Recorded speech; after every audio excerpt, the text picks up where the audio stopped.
Hello అందరికీ welcome back to my channel. ఇవాళైతే మన వీడియోలో ఇంట్లోనే ఈజీగా సింపుల్గా కరివేపాకు కారం ఎలా ప్రిపేర్ చేసుకోవాలో ఈ వీడియోలో అయితే చూపిస్తాను. కరివేపాకు మన హెల్త్కి ఎంత మంచిదో మీ అందరికీ స్పెషల్గా చెప్పాల్సిన అవసరం లేదు. ఎందుకంటే కరివేపాకు మన కళ్ళకైనా జుట్టుకైనా చాలా మంచిది. ఈ రెసిపీ ఇడ్లీలోకైనా దోశలోకైనా అండ్ వేడి వేడి అన్నంలో నెయ్యి వేసుకొని తిన్నా కూడా చాలా బాగుంటుంది. ఫస్ట్ అయితే మన రెసిపీని స్టార్ట్ చేద్దాం.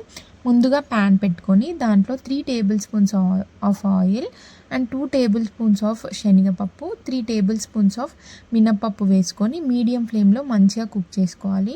ఈ కరివేపాకు కారం ప్రిపేర్ చేసుకోవడానికి ముదిరిన కరివేపాకు అయితే చాలా మంచిది. ముదిరిన కరివేపాకుని మంచిగా వాష్ చేసుకొని నీడకు ఆరబెట్టుకోవాలి. ఈ కరివేపాకు కారం పొడి టిఫిన్స్లోకి రైస్లోకే కాదు, మనం ఏదైనా ఫ్రై రెసిపీస్ చికెన్ ఫ్రై చేసేటప్పుడు లాస్ట్లో ఈ కరివేపాకు కారం అయితే వేయండి. ఆ రెసిపీ కూడా చాలా బాగుంటుంది.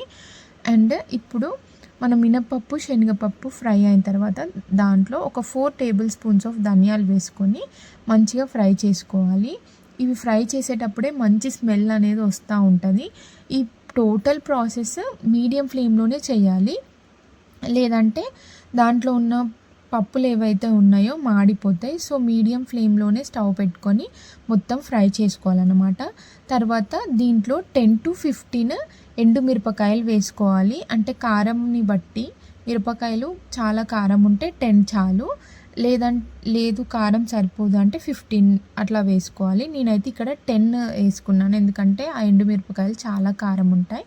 సో ఇవన్నీ మంచిగా ఫ్రై అయిన తర్వాత మనం కడిగి నీడకు ఆరబెట్టుకున్న కరివేపాకు గుప్పెడు తీసుకొని మంచిగా మీడియం ఫ్లేమ్లోనే కుక్ చేసుకోవాలి. ఎక్కువగా కరివేపాకు ఫ్రై చేసుకోకూడదు, ఫ్లేవర్ అనేది పోతుంది. సో మీడియంగానే ఫ్రై చేసుకోవాలన్నమాట. ఫ్రై చేసుకున్న తర్వాత మిక్సీ జార్లోకి చేసుకొని మనం దీన్ని పట్టుకునేటప్పుడు దాంట్లో 2 టేబుల్ స్పూన్స్ ఆఫ్ జీలకర్ర అండ్ ఒక నిమ్మకాయ సైజ్ అంతా చింతపండు అండ్ రుచికి సరిపడా ఉప్పు అండ్ కొంచెం పసుపు వేసుకొని మంచిగా మిక్సీ చేసుకోవాలి. అంతే అండి, చాలా సింపుల్ అండ్ ఈజీ వేలో కరివేపాకు కారం పొడి అయితే రెడీ అయిపోయింది. ఒకవేళ మీకు వీడియో కనుక నచ్చినట్లయితే లైక్ చేయండి. ఎవరైనా ఫస్ట్ టైం ఛానల్ని చూస్తున్నట్లయితే మన ఛానల్ని సబ్స్క్రైబ్ చేయండి అండ్ బెల్ ఐకాన్ని ప్రెస్ చేయడం మాత్రం మర్చిపోకండి.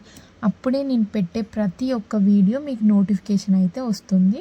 అండ్ వీడియో నచ్చితే లైక్ చేయండి. And thank you for watching my video. Bye bye.